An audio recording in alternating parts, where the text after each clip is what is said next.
이스라엘 민족들이 홍해를 건넌 후에 처음 만난 적이 있습니다. 그건 바로 아말렉 족속입니다. 아말렉 족속은요, 그 당시에 애굽 다음으로 떠오르는 신흥 강대국이었습니다. 엄청난 전력을 가진 민족이었죠. 거기에 비해서 이스라엘 민족은 어땠나요? 네, 400년 동안 노예 생활을 했던, 무기라고는 만져보지도 못했던, 정말 어떻게 보면 오합지졸에 불과한 그런 민족이었습니다. 이 둘의 싸움은 어떻게 보면요, 정말 말도 안 되는 싸움, 정말 터무니없는 그런 싸움이었습니다. 그런데 하나님께서는요, 이 싸움을 하라고 말씀하십니다. 모세는 여호수아에게 네가 가서 싸워라 하고 아론과 훌을 데리고 산으로 올라갑니다. 너는 전쟁에 싸워라, 나는 기도하겠다, 그런 거겠죠. 그런데요, 이 말도 안 되는 전쟁에서 모세가 손을 들고 기도를 하면 어떻게 됐죠? 이기는 거예요. 그리고 손이 이제 힘이 들어서 내려오면 또 아말렉이 이기는 겁니다. 이것을 지켜보던 아론과 훌이 이 사태를 파악을 합니다. 이 전쟁은 하나님이 지금 싸우시는 전쟁이구나. 그래서 돌을 가져다가 모세 옆에 놓고 모세의 팔을 들어서 모세의 팔이 떨어지지 않도록 합니다. 그래서 결국 어떻게 됐죠? 이 전쟁에서 누가 이겼나요? 이스라엘이 이기게 됩니다. 이 말씀 많이 들어보셨잖아요. 사람들이 기도하면 이긴다, 기도 안 하면 진다, 이렇게 쉽게 이 말씀을 해석하곤 하는데 조금 아쉬운 것 같아요, 해석이. 사실은 이 말씀 안에는 좀 더 깊은 하나님의 마음이 담겨져 있습니다. 하나님께서는 이 아말렉을 참 싫어하시는 것 같습니다. 그렇죠. 16절에 보면요, 하나님께서 아말렉과 더불어 대대로 내가 끝까지 싸우겠다라고 이렇게 하나님께서 말씀하시죠. 도대체 이 아말렉이 누구길래 이렇게 하나님께서 결의를 보이시면서까지 끝까지 내가 아말렉과 싸우겠다고 하실까요? 14절에는요, 책에 기록하고 외우게 해라, 내가 아말렉을 없이하여 천하에 기억도 못하게 하겠다, 이렇게까지 말씀하시는 걸 보면 정말 이 아말렉의 정체가 무엇인지 우리로 하여금 궁금해지게 합니다. 하나님께서 끝까지 싸우시겠다고 하는 그 하나님의 열심이 너무나 잘 드러나고 있는 이 싸움을 우리도 같이 싸워야 되기 때문에 우리는 이 아말렉의 정체를 파악하는 것이 오늘 말씀의 핵심이 될 것 같습니다.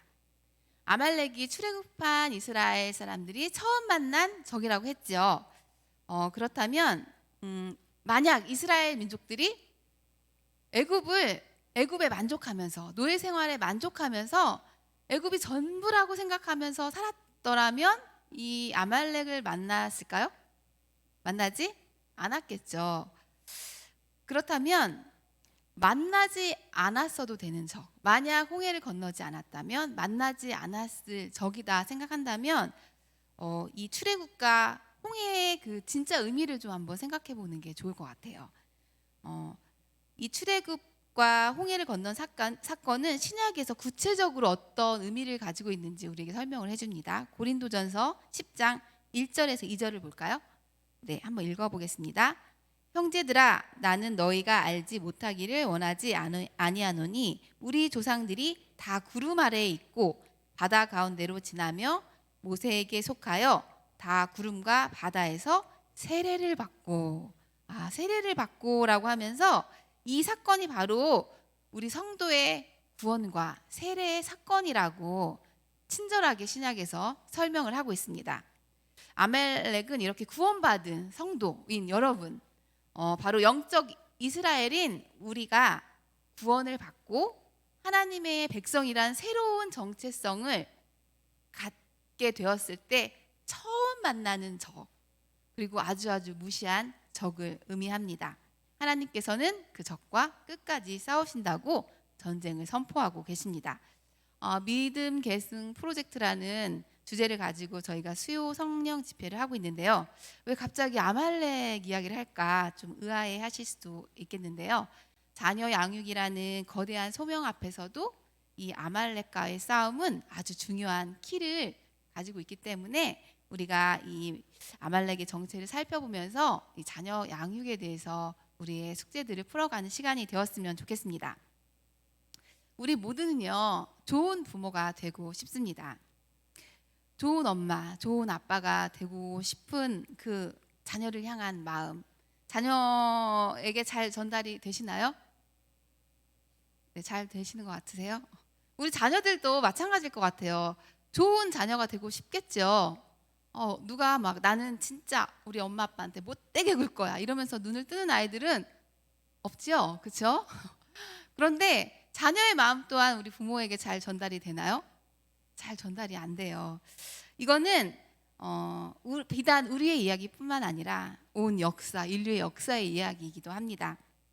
저도 좋은 부모가 되고 싶은 꿈을 결혼하기 훨씬 전부터 이제 키워왔어요. 제 주변에 홈스쿨을 하시는 사모님들이 몇 분 계셨거든요.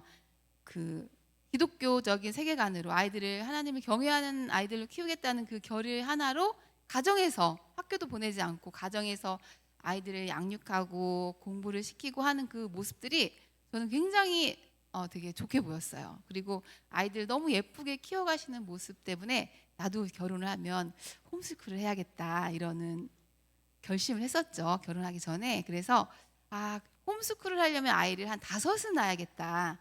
그래 아이들이 외롭지 않으니까 이제 많이 낳아서 홈스쿨을 해야겠다라고 결심을 하고 딱 첫 아이를 낳았을 때 저의 결심이 순식간에 와르르 무너지는 것을 경험을 했습니다. 이게 멀리서 보는 사모님들의 그 모습을 멀리서 볼 때하고 직접 아이를 낳아서 양육하는 거는 굉장히 다른 이야기라는 것을 저는 그때 깨달았습니다. 어떻게 보면요, 제가 자녀 양육이라는 것을 통해서 기대했던 것과 하나님께서 저에게 기대하셨던 자녀 양육을 통해서 하나님께서 기대하셨던 그 두 기대가 굉장히 달랐던 게 아닌가라는 생각을 하게 됩니다. 우리 성도님들도 모두가 좋은 엄마, 좋은 아빠, 또 좋은 할아버지, 좋은 할머니, 그리고 좋은 어른, 좋은 사람이 되고 싶은 지향성을 가지고 있습니다. 그런데요, 정말 중요한 건 왜 내가 그런 좋은 사람이 되고 싶은가라는 그 동기인 것 같아요. 왜 내가 그런 사람이 되고 싶을까? 그런데요, 그 숨은 동기는 쉽게 나타나지는 않습니다. 왜냐하면요, 저희들은 크리스찬이잖아요. 그냥 자동으로 왜 좋은 사람이 되고 싶어요? 하면은 딱 나오는 게 하나님의 영광을 위해서요. 이게 자동이잖아요. 하나님의 영광을 위해서요. 난 좋은 사람이 되고 싶어요. 좋은 엄마가 되고 싶어요. 좋은 아빠가 되고 싶어요. 자동적으로 우리가 입력된 것처럼 자연스럽게 나오기 때문에 당연히 내가 하나님의 영광을 위해서 좋은 부모가 되려고 하지라고 생각할 수 있기 때문입니다. 저도 이런 목적을 가지고 하나님을 경외하는 아이들로, 자녀들로 우리 아이들이 자라기를 너무나 소망했기 때문에 그 기독교 교육, 아이들에게 말씀을 가르치고 성경 암송을 하고 예배를 함께 드리고 이렇게 막 그런 것들에 굉장히 열심을 냈었습니다. 그렇게 하다 보니까요, 자꾸 제가 엄한 엄마가 되더라고요. 아이들이 가정 예배를 매일매일 이제 드렸는데 어떤가요? 가정 예배 이제 들어보신 어머님들 이제 아실 거예요. 아이들이 눈이 막 초롱초롱 빛나면서 엄마 빨리 하나님의 말씀을 들려주세요 이렇게 하던가요? 별로 그런 모습들이 없지요. 저도 처음에 이제는 뭐 3살, 5살, 3살 우리 큰 아이가 6살 이렇게 3살 차이인데 그렇게 좀 어릴 때부터 시작을 했어요, 가정 예배를. 그런데 아이들이 둘이 너무 장난치고 막 까불고 예배 시간에 빨리 끝났으면 좋겠다는 그런 눈빛, 초롱초롱한 눈빛이 그런 쪽으로 초롱초롱한 눈빛을 저한테 막 보내올 때 너무 화가 나는 거예요. 아니, 어떻게 지금 너희들에게 내가 이렇게 좋은 것들을 먹이려고 하는데 어떻게 너희들은 빨리 끝나기를 바라냐. 너무 화가 나고 너무 힘이 들었어요. 그리고 그때 당시에 또 성경 암송의 그 열정을 가지고 제가 아이들에게 성경 암송을 얼마나 열심히 시켰는지 계속 성경 암송이 늘려가는데 저는 장으로 외우는 걸 시켰거든요, 아이들을. 그래서 그냥 사랑장 쭉 외우는 거예요, 계속. 그 다음에는 뭐 창세기 1장 쭉 외우는 거 이런 식으로 외웠기 때문에 한 150절 정도 이게 누적이 돼서 외우다 보니까 이거 잊어버리잖아요. 그래서 매일매일 가정 예배 드리고 한 50절씩을 외우지 않으면 잊어버리는 거예요. 계속 50절 돌아가면서 외우는 거죠. 거의 이제 150절, 200절 가까이 가게 되니까 매일매일 예배를 이제는 드리고 성경 암송을 하면 어떨까요? 너무 행복했을까요? 너무 진이 빠지는 거예요. 아이들하고 전쟁을 하는 그런 느낌처럼 너무 진이 빠지고 너무 힘들었어요. 아이들하고 가정 예배를 드리면서도 기도 시간에 애들이 정말 온 마음을 다해서 기도했으면 좋겠는데 지금 생각하면 6살, 3살 그 어린 아이들이 얼마나 이렇게 열정적으로 기도를 하겠습니까? 그런데 저의 욕심과 저의 열정이 너무 넘쳐서 기도 시간에 눈 뜨고 있는 것도 너무 화가 나서 너희들이 기도를 못한 이렇게 길게 못하는 이유는 단 한 가지다. 방언을 못해서다. 그래서 그때부터 철야 예배를 이제 끌고 다니기 시작했어요. 애들 어린 아이들 이제는 철야 예배에 가서 제일 앞에 나와서 이렇게 기도를 막 시킨 거죠. 방언을 받을 때까지 너희들 기도해야 된다. 그래서 철야 예배 때 그 5살 딸아이가 5살 때였어요. 그날은 제가 결심을 했어요. 너희 오늘은 기도 시간에 방언 받을 때까지 기도하는 거다. 이렇게 앞에 나와서 기도하는데 열심히 기도를 하는데 딸아이가 살짝 일어나는 거예요. 뒤에 잠옷실이 있었거든요. 너무너무 잠옷실에 가고 싶었던 것 같아요. 빨리 놀고 싶은데 엄마는 기도하라고 하니까 방언 받을 때까지 하라고 하니까 살짝 일어나면서 제 옆으로 살짝 오면서 귀에 대고 랄랄랄랄랄랄 하면서 스스로 방언을 받았죠. 하나님께 받은 방언이 아니라 자기 스스로 방언을 만들어서 제 귀에 속삭이면서 이렇게 뒤로 가는 모습을 보면서 아 이게 아니구나. 내가 뭔가 지금 잘못된 방향으로 가는구나를 이렇게 깨달았습니다. 아 정말 아이들을 하나님을 경외하는 아이들로 키우게 하겠다고 제가 정말 많은 웃기면서도 슬픈 일들을 많이 했던 것 같습니다. 이렇게까지 열심히 했으니까 성과가 나와야겠죠. 성과가 있었습니다.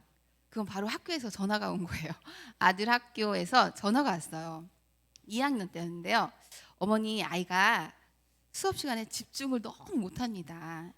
전공은 멍 때리기 전공, 부전공은 지우개 썰기랑 연필 물어뜯기입니다. 그리고 학교에서 이제는 쉬는 시간에 화장실 가야 되잖아요.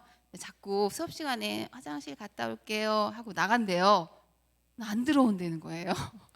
그래서 얘가 뭐 하나 하고 나가 보면은 이제 곤충 잡느라고 개미 잡고 뭐 거기에 있는 뭐 그런 메뚜기 이런 거 잡고 그 학교 마당에서 그거 하느라고 안 들어온다는 거예요.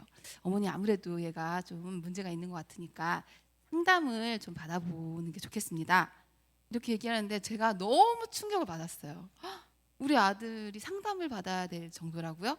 제가 그때 마더와이즈 사역을 굉장히 막 신나게 하고 있을 때였어요. 마더와이즈 사역에서 정말 너무 재미있게 막 하고 있었는데 제가 그때 내가 마더와이즈 사역을 하는 사람인데 우리 아이가 이렇다고?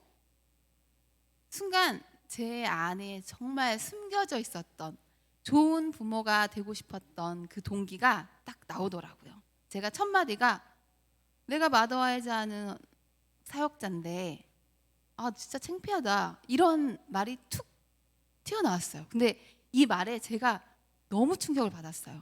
왜냐하면 정말은 내가 하나님의 영광을 위해서 이 아이들 좋은 아이로 하나님 경외하는 아이로 키운다고 했던 게 아니었구나. 진짜 나의 속마음은 내가 좋은 엄마가 돼서 나의 가치, 하나님께 영광을 돌린다는 건 핑계였고 나의 가치를 높이고 내가 자랑스러운 엄마가 되어서 나를 빛나게 하려고 내가 이렇게 열심을 부렸던 거구나라는 저의 정말 마음속 깊은 곳에 저조차 알지 못했던 그 깊은 곳에 있었던 저의 그 욕심, 저의 마음을 보게 되었던 것입니다.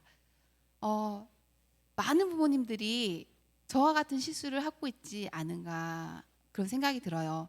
우리가 첫 번째 그 동기부터 그 첫 단추가 잘못되기 때문에 많은 부모님들이 많은 실패와 어려움을 경험하게 되는 것 같습니다. 부모님들이요 자녀와 나를 분리를 못 시켜요. 그렇죠.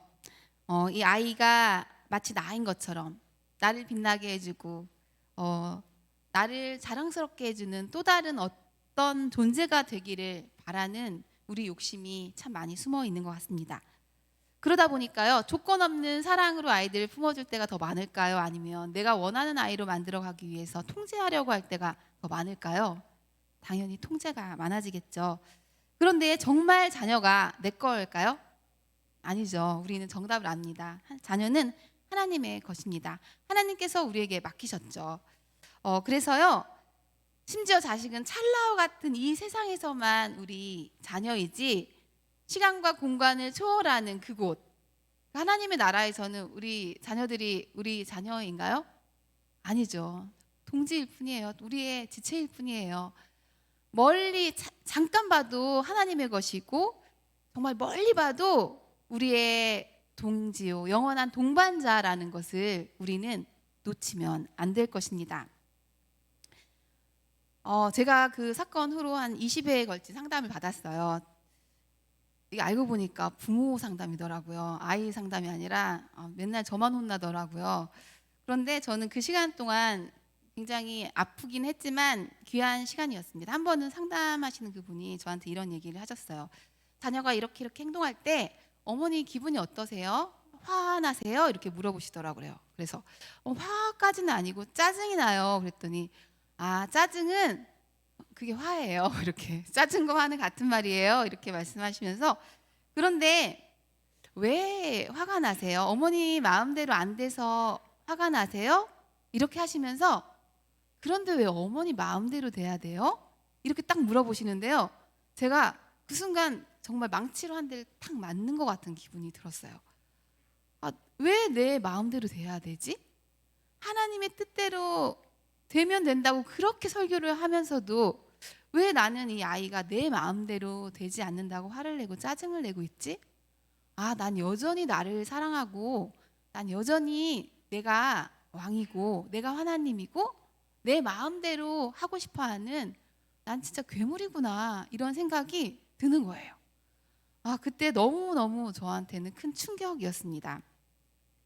지난 육아의 그 순간들이 싹 스쳐가는 것 같더라고요. 마치 하나님께서 너 그렇게 자신 있니? 너 그렇게 네가 좋은 엄마가 될 수 있겠니? 네 힘으로 정말 할 수 있겠니? 그렇게 나한테 영광을 돌리겠다고? 그럼 마음껏 해봐. 이렇게 하셔서 주님, 제가 해보겠습니다. 하나님께서 정말 기뻐하시는 그런 부모가 되겠습니다. 하나님께 영광을 선물로 해드리겠습니다 하고 제 힘과 능력을 다해서 열심히 했는데 결과가 나의 영광이었던 거예요. 하나님의 영광이 아니라 나의 영광 이퀄 뭐죠? 죄잖아요, 죄. 결과가 빵점이더라고요. 주님, 저 빵점이었네요. 어떻게 저는 이렇게 안 변하죠? 분명히 내가 아닌 그리스도로 살겠다고 그렇게 눈물 콧물 쏟아가면서 하나님 앞에 울고, 정말 하나님 그 십자가를 경험했다고 정말 분명히 그렇게 하나님 앞에 매달리면서 기도했는데 제가 하나도 안 변한 거예요. 여전히 나 내가 주인이 되어 있는 모습을 보면서 제가 너무 충격을 받았습니다. 그 후에도 많은 사건들이 있었고요. 그 수많은 사건들과 싸움들을 통해서 제가 이제 하나님께 항복을 하게 되더라고요. 하나님, 저 이제 못하겠어요. 하나님, 정말 우리 아들의 마음을 알 수가 없습니다.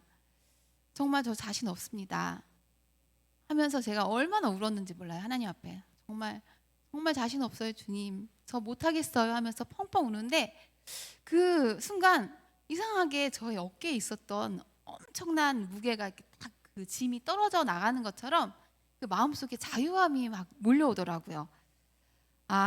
마치 치열한 전쟁을 끝낸 것 같은 그런 느낌이 들면서 그때 전 알았습니다.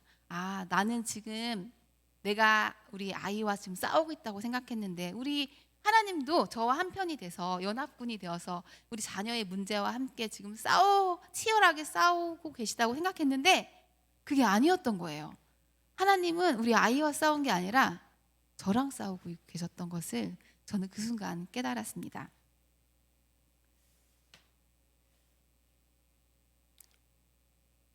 아말렉이요, 멀리 있지 않더라고요.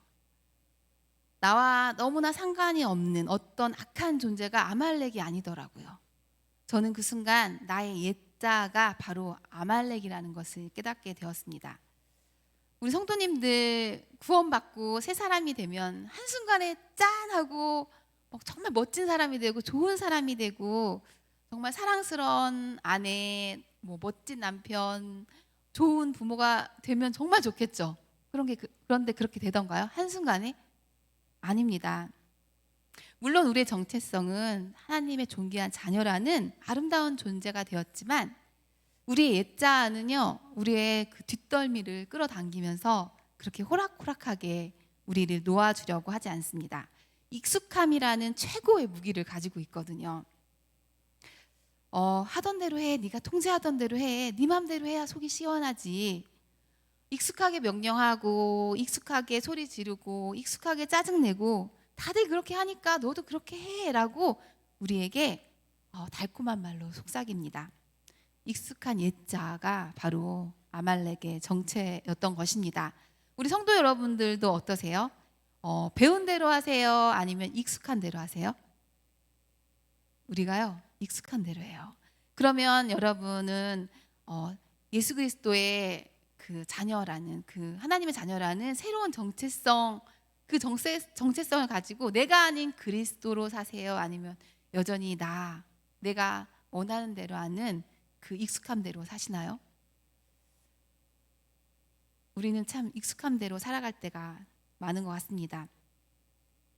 우리가 존귀한 하나님의 백성이라는 이름을 얻었지만 우리는 여전히 우리의 뒷덜미를 잡고 있는 옛자에게 속아 넘어갈 때가 참 많은 것 같습니다. 그래서요, 하나님께서 싸우시겠다고 하시는 거예요. 새로운 정체성을 가졌던 이스라엘 백성들 앞에 나타났던 그 아말렉, 그렇게 무시무시했던 그 아말렉과 하나님께서 싸우셨던 것처럼 우리 성도님들의 삶 가운데 여전히 나를 잡아당기고 여전히 익숙한 대로 반응하게 하는 그 아말렉과 주님께서 지금 전쟁을 선포하고 계시는 것입니다. 왜 자녀 양육이 힘들게 느껴질까요? 피할 수 없는 전쟁이기 때문입니다. 남편은 오히려요, 이 왼수, 남편 그래 남이다 이렇게 생각하면서 포기하시는 경우가 종종 있죠. 그런데 자녀는 쉽지가 않아요. 왜냐하면 또 다른 나기 때문에 그렇게 쉽게 내려놓는 게 참 쉽지 않습니다. 그래서요, 하나님은 어찌됐든 우리가 요리조리 너무너무 잘 피해 다니잖아요. 너무너무 잘 피해 다니기 때문에 자녀라는 그 코너에 우리를 때로 몰아 넣으시는 것 같아요. 너 여기서도 도망갈래? 너 여기서도 직면하지 않을래? 네 앞에 아말렉과 너 싸우지 않을 거야? 계속 도망갈 거야? 하면서 이 코너로 우리를 몰아넣는 것 같습니다. 하나님은요, 지금 대한민국을 붙잡고 있는 악한 영과 싸우고 계시지 않습니다. 바로 성도 여러분들과 여러분 안에서 역사하고 있는 아말렉과 싸우고 있는 것입니다. 이렇게 아말렉의 정체를 알았으니까 이제 다 됐을까요? 아니죠. 순식간에 내 옛자의 익숙함이 사라져서 주님의 성품으로 대화하고 주님의 언어로 자녀를 격려하고 주님의 지혜로 자녀를 훈계한다면 참 좋겠지만 그게 쉽지 않습니다. 그래서 이거는 인생 동안에 우리가 싸워야 되는 전쟁이고 과정입니다. 그래서 사도 바울이 뭐라고 말했나요? 내가 매일 죽노라라고 이야기한 것입니다. 우리가 매일매일 내 옛자를 십자가에 못 박고 그리스도의 옷을 입고 그리고 그리스도의 옷 입은 자임을 고백하면서 우리가 걸어가야 되는 것입니다. 그런데 기쁜 소식이 있어요. 이 싸움을 우리 혼자 하는 게 아니라 누가 하신다고 하시는 거죠? 주님께서 하신다는 거예요. 출애굽기 17장 14절 한번 다시 볼까요? 여호와께서 모세에게 이르시되 이것을 책에 기록하여 기념하게 하고 여호수아의 귀에 외워 들리라. 내가 아말렉을 없이하여 천하에서 기억도 못하게 하리라. 아멘. 이렇게 기억도 못하게 하시겠대요. 주님이 조건 없이 우리를 사랑하시는 것처럼 우리도 조건 없는 사랑으로 우리 아이들을 바라보는 것부터 한번 시작했으면 좋겠어요. 이게 자기 부인이잖아요. 익숙한 대로 가지 않는 게 자기 부인이거든요. 주님은 우리를 조건 없이 사랑하니까 한번 연습해 보는 거예요. 우리 엄마 아빠들 그 아기 이렇게 임신했을 때 그 유일한 기도 있죠. 항상 딱 하나만 건강하게만 태어났으면 좋겠어요. 이게 우리의 유일한 기도였잖아요. 우리 건강한 우리 아이들이 우리 옆에 있습니다. 그런데 우리는요, 거기 감사하나요? 그 감사를 잊어버려요. 너무너무 불평이 많아졌어요. 우리 조건 없이 그 응답해 주신 하나님의 그 자녀들, 내 옆에 있어주는 아이들에게 그렇게 고맙다고, 네가 내 아이여서, 엄마 딸 아빠 아들이어서 너무너무 고맙다고 그렇게 먼저 자기를 부인하면서 우리의 이 걸음을 가보는 건 어떨까요? 제가 이 아이와 함께 이런 전쟁들을 겪어가면서 이 아말렉의 정체를 깨달았다고 해서 우리 아들이 갑자기 수업 시간에 집중하고 뭐든 이제 지우개 썰지 않고 갑자기 정말 모범 학생이 됐을까요? 그렇지 않았죠. 그런데요, 어느 날 아이 손을 딱 잡고 걷는데 너무 따뜻한 거예요. 그 아이의 체온을 느끼면서 걷는데, 이게 행복이지. 이게 하나님의 나라지. 이걸 하나님의 나라를 이렇게 누리는 거지. 우리 아이의 인생은 하나님께서 또 치열하게 싸워주신다고 하셨는데 내가 왜 이렇게 아둥바둥 이렇게 살았을까? 그렇게 생각을 하니까요, 제 옆에 있는 아들이, 근심덩어리였던 그 아들이 갑자기 선지자로 보이는 거예요. 선지자. 하나님께서 내 안에 그 아말렉의 정체를 밝히시려고, 내 안에 그 옛자를 보게 하시려고, 드러내게 하시려고, 폭로하시려고 나한테 보낸 선지자구나. 얘는 얘가 이 역할을 하느라고 참 고생이 많았구나, 이런 생각이 들면서 참 고맙더라고요. 아이한테 나 때문에 네가 고생이 많았다, 네가 참 수고가 많구나, 이런 생각을 하게 되었습니다. 우리가요, 아이들을 정말 하나님께 맡기면서, 나를 만나주시는 그 하나님 우리 아이들을 만나주신다는 그 믿음을 갖고 있다면 우리 안에 있던 무거운 짐, 내가 책임져야 돼, 내 경건한 자녀를 만들어내야 돼 하는 그 모든 무거운 짐들, 스트레스와 염려와 걱정들이 내려가게 될 것입니다. 최근에 제가 어떤 그 프로그램에서, 경연 프로그램에서 가수들이 치열하게 경연을 하면서 위로 위로 올라가서 뭐 탑 10, 탑 3 이렇게 막 올라가는 그런 프로그램을 봤어요. 얼마나 진지하게, 얼마나 열심히 하는지 그분들이 노래를 할 때 목숨 걸고 하는구나 라는 그런 느낌이 들 정도로 굉장히 짠하고 감동이 되는 무대들이 참 많았는데요. 그렇게 힘들게 정말 온 마음을 쏟고 하다 보니까 살이 다 빠진대요. 이제 1등 하신 분이 살이 그냥 막 빠졌다고 얘기하시더라고요. 그렇게 온 열심을 다해서 하신 그 분에게 그 어떤 분이 이렇게 인터뷰를 하는데, 만약 1등 할 줄 알았다면 이 프로그램에 어떻게 임하셨을 것 같냐고 이렇게 질문을 했어요. 근데 그 질문을 딱 하는데 마치 저한테 그런 질문을 한다면 나는 어떻게 대답할까? 이미 결론이 정해져 있고 내가 1등이라는, 내가 이긴다는 게 정해져 있다면 나는 이 인생이라는 하나님이 주신 이 경주를 어떻게 할까? 자녀 양육이라는 하나님이 주신 이 싸움을 나는 어떻게 할까? 이런 생각이 들었어요. 생각해 보니까 이미 1등이라면, 이미 이기게 하신다면 제가 지금까지 내가 힘을 다해서 해야 돼, 애써야 돼 했던 그런 스트레스, 염려, 걱정들을 다 내려놓고 좀 누릴 수 있었을 것 같아요. 하나님을 누릴 수 있을 것 같다는 생각이 드는 거예요. 저는 하나님을 더 누리면서 즐거워하면서 살 것 같아요 라고 대답할 것 같은 거예요. 자녀 양육도 마찬가지. 하나님께서 자녀와 부모라는 그 관계 안에서 주시는 하나님의 나라가 있잖아요. 그걸 좀 더 누렸을 텐데, 그렇게 할 텐데 라는 대답을 할 것 같았습니다. 아이와 눈 마주치며 더 웃어주고, 아이의 손을 잡고 좀 더 걸어주고, 사랑한다고 조건 없이 이야기해주고, 때로는 잔소리도 하면서, 잔소리 좀 품격 있게 화내지 않고 하는 잔소리들도 하면서 그렇게 좀 누리지 않았을까.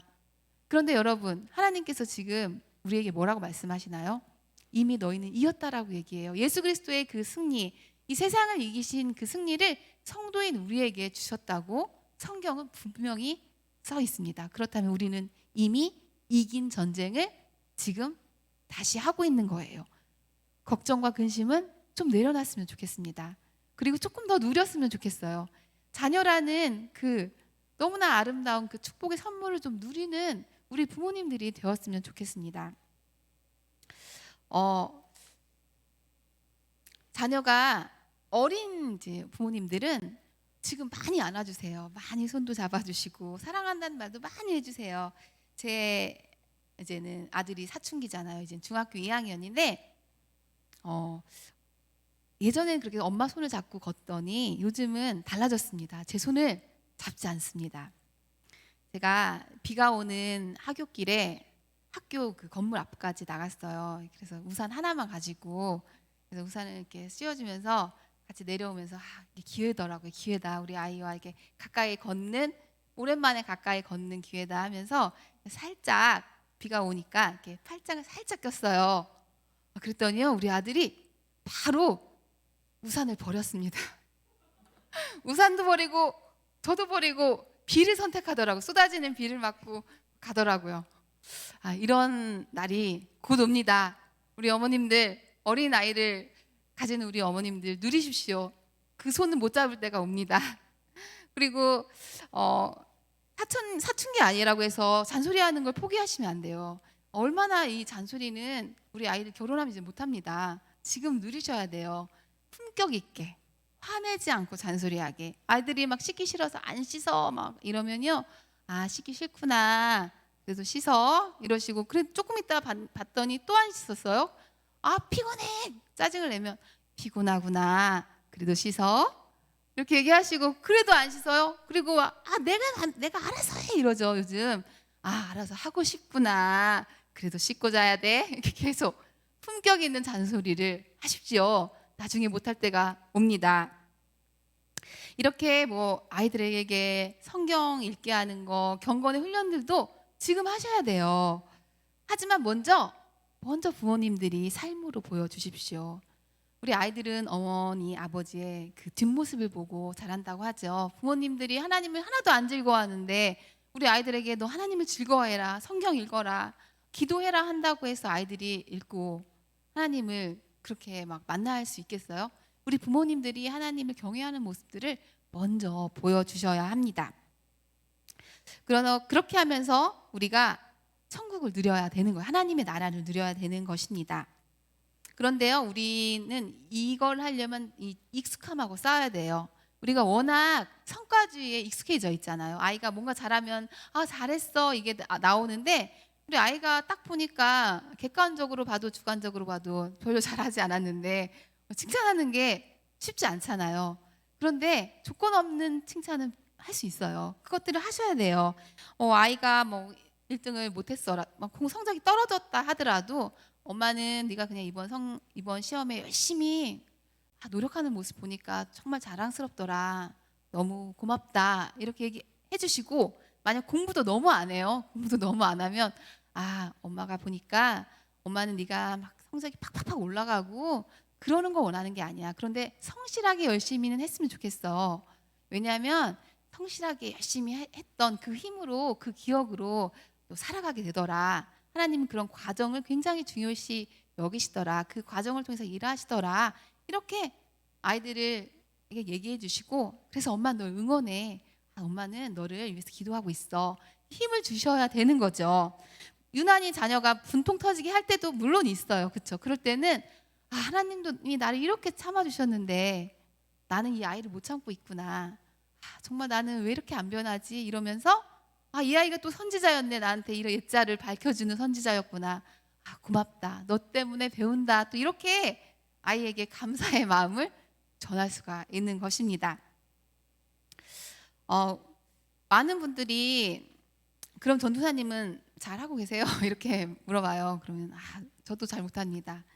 저도 매일매일 자기 부인 괴물 같은 죄인인 나는 죽었습니다 주님 나는 죽었습니다 했다가 또 넘어지고 그러다가 또 다시 일어나서 미안해 얘들아 또 엄마가 나 옛 자아의 모습으로 변했었다 미안하다 또 이러면서 다시 일어나서 하는 거예요. 그러다 보면은 또 될 때도 있잖아요. 한 번씩 되면은 또 하나님의 나라를 또 누리면서 정말 하나님 이렇게 일하시는군요 이런 것도 경험하고 때론 이렇게 안 되는 나도 하나님이 사랑하신다니, 이 하나님의 사랑은 얼마나 큰가. 여기에 또 감동해가지고 또 혼자 눈물이 핑 돌면서, 하나님, 저는 하나님밖에 없습니다. 또 이렇게 가면서 저도 이렇게 하고 있어요.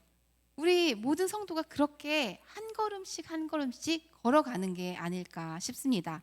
하지만 진짜 중요한 것은 나의 정체를 밝히는 게 제일 중요한 것 같아요. 제가 좋아하는 책 중에 하나님의 열심이라는 책이 있는데요. 거기서 죄의 정의를 굉장히 와닿게 한 구절이 있었습니다. 죄는 하나님 앞에서의 자존심이다.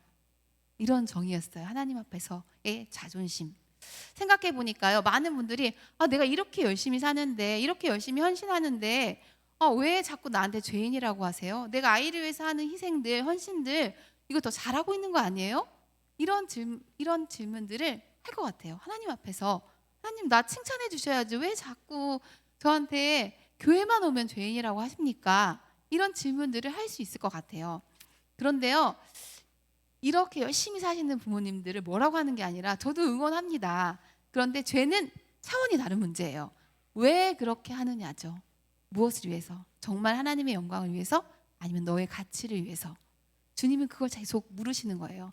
그 가치, 나의 가치를 위해서 하는 모든 것들이 사실은 자기 사랑이기 때문에 하나님은 그걸 죄라고 말씀하시거든요. 그러면요, 우리가 그걸 하나님 앞에 항복하면서 고백하지 않으면 자꾸 하나님과 나를 자꾸 동격으로 올리려고 해요. 하나님, 나 조금만 도와주세요. 우리 아이 조금만 도와주세요. 그러면 제가 진짜 헌신할게요. 더 열심히 살게요. 하나님, 제가 하나님을 도와드릴 테니까 하나님도 저를 도와주세요. 제가 헌금 많이 하고요, 봉사 많이 하고요, 제가 더 열심히 섬길게요 하면서 지금 하나님과 나를 마치 협력할 수 있는 어떤 존재, 내가 피조물이 아니라 하나님처럼 올라가는 거예요. 그러면요, 은혜라는 전적 의존, 은혜라는 100%의 하나님의 은혜라는 그런 공식이 성립하려면 나는 100% 자격 없음이라는 고백이 나와야 되거든요. 그런데 그게 안 나오는 거예요. 내가 할 수 있는데, 내가 조금 할 수 있는데, 하나님 좀만 도와주시면 내가 할 수 있는데 라고 하게 된다면 그게 바로 하나님 앞에서의 뭐다? 자존심이다라는 거죠. 그렇게 하나님 앞에 자존심을 세울 때 우리는 절대 하나님 앞에 항복할 수가 없습니다. 그렇다면, 그렇게 항복을 못한다면 아말렉과의 싸움은 결코 승리할 수가 없게 되는 것입니다. 그래서 하나님께서 우리를 자꾸 어쩌면 인생의 고난 속에 몰아넣는 게 아닐까라는 생각이 들어요. 자녀 양육이 때로는 힘들지만 그 자녀 양육이라는 걸 통해서 정말 치열하게 싸우고 계신 하나님을 보게 된다면 우리는 그 싸움에 하나님 앞에 항복하면서, 주님, 저도 그 옛 자와 싸우겠습니다. 알고 보니 우리 자녀가요, 내 스승이었군요. 하나님은 이 자녀를 통해서 지금 나를 하나님의 자녀로 만들어가고 계셨군요 라는 고백을 하게 될 것 같습니다. 이 시간 우리 같이 찬양을 했으면 좋겠는데요.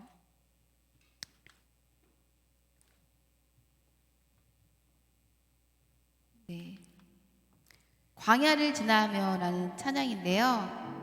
가사를 좀 음미하면서 우리가 찬양했으면 좋겠습니다. 광야 같은 인생들, 그 순간순간들이 너무나 힘들고 어렵게 느껴질 때가 참 많았는데, 알고 보니까 하나님께서 우리를 하나님의 자녀로 만들기 위해서, 하나님의 자녀답게 빚어가기 위해서 허락하셨던 선물이 아니었는가라는 생각을 하게 됩니다. 자녀 양육뿐만 아니죠. 사실은 우리의 인생에서 만나는 모든 관계들, 환경들, 상황들이 다 하나님께서 우리를 하나님의 자녀로 만들어 가시려고 일하고 계신 그 하나님의 사랑이고 하나님의 열심입니다. 이 광야를 지나면서 우리가 좀 고백했으면 좋겠습니다. 하나님, 정말 하나님 은혜 아니면 살아갈 수 없는 난데 끝까지 포기하지 않고 이렇게 나와 싸워주셔서 너무나 감사합니다. 정말 주님 너무너무 감사합니다 고백하시면서 우리 함께 찬양했으면 좋겠습니다.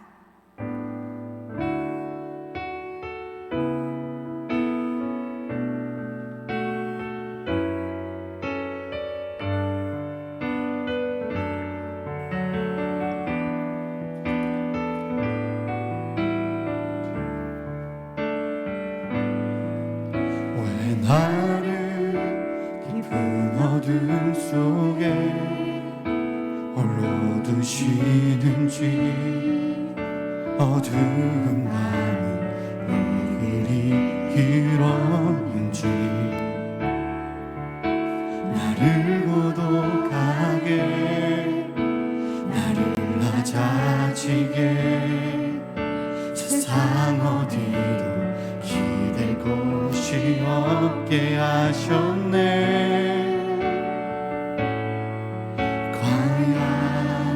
광야에 서 있네.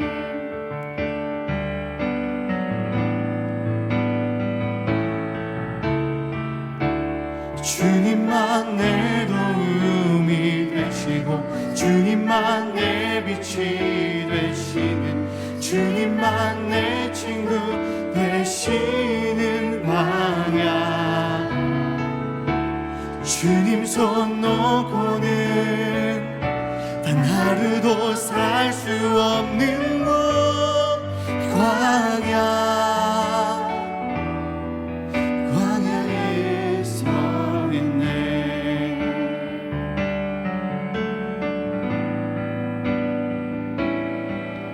왜 나를 깊은 어둠 속에 홀로 두시는지 어두운 밤 왜 그리 길었는지 나를 고독하게 나를 낮아지게 세상 어디도 기댈 곳이 없게 하셨네.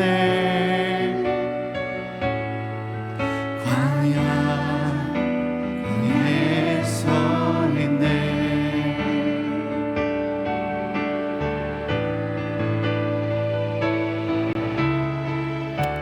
주님만 내 도움이 되시고 주님만 내 빛이 되시는 주님만 내 친구 되시는 광야.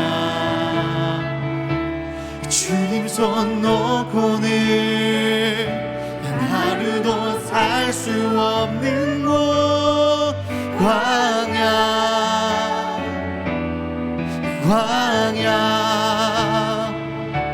주께서 나를 사용하시려 나를 더 정결케 하시려 나를 택하여 보내신 그곳 광야.